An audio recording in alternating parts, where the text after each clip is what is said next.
All right, let's talk about something really exciting today. We're diving into the path that takes a creative dream, that idea you have in your head, and turns it into something real, something you can actually hold and share with the entire world.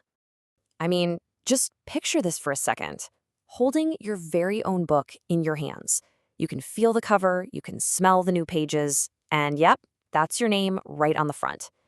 For so many creative people, that is the absolute dream. And today, we're going to look at the most direct way to make that happen. So, what's this direct path I'm talking about? It's self-publishing. This is the route that puts you, the creator, completely and totally in the driver's seat. You get to control your entire creative journey. So, what does that actually mean? Well, the core idea is pretty simple. Instead of waiting around, maybe for years, hoping a traditional publisher says yes, you just take charge.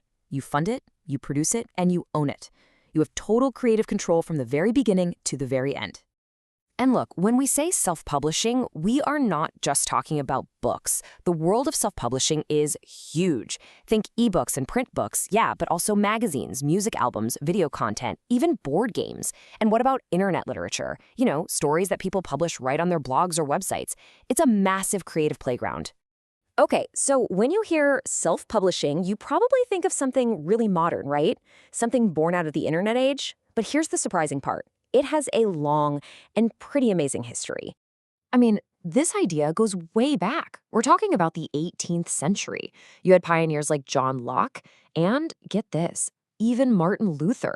He self-published his German translation of the Old Testament. And then you fast forward to our time and you get modern blockbusters like The Martian. That massive movie actually started out as a self-published ebook back in 2011. Wild, right?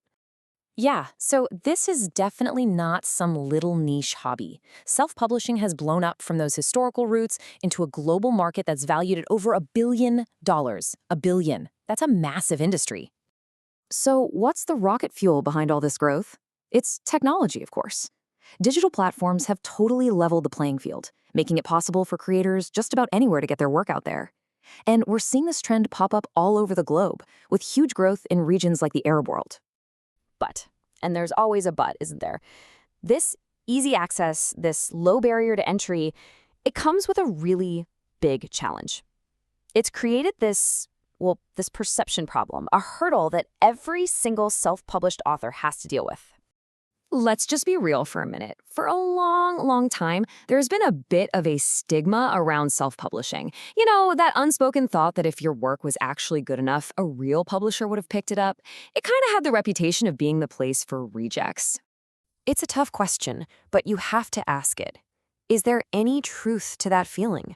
With millions and millions of self-published works flooding the market, is there a real, genuine issue with quality? Well, the global data, it tells a pretty stark story. According to one key metric, a staggering 70% of self-published books fall below standard quality. Only 30% actually meet or exceed those professional benchmarks. 70%. That's a tough number to swallow. So why? Why is that number so incredibly high? The answer, really, boils down to the insane amount of work that lands on just one person's shoulders. I mean, just look at this comparison. It says it all, really. A traditional publisher has whole teams of people, editors, designers, marketing pros. When you self-publish, all of those jobs, they fall to you. Just you. Exactly. You're not just the writer anymore. Suddenly, you're the project manager, the art director, the publicist, even the accountant. You literally have to become a one-person army, handling every single one of those professional roles. And just look at this to-do list. This goes so far beyond just writing the words. We're talking about multiple, intensive rounds of editing, specialized design for the cover and the inside pages, and then careful, meticulous proofreading. Every single one of these steps requires a specific expertise, and this is exactly where things can go wrong. This is what leads to that big, scary 70% number. Okay, so with all of that stacked against you, how in the world does an aspiring author beat those odds and become part of that successful 30%?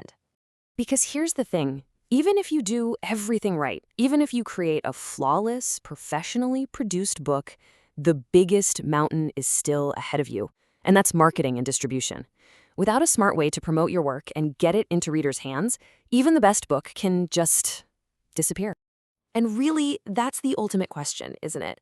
How do you join that 30%? Success in self-publishing isn't just about being a great writer. It's about becoming a master of all these different jobs to create something truly professional, and then getting it out into the world. It is a monumental task, no doubt. But for that 30% who pull it off, the reward is huge. It's seeing your creative vision come to life, completely on your own terms.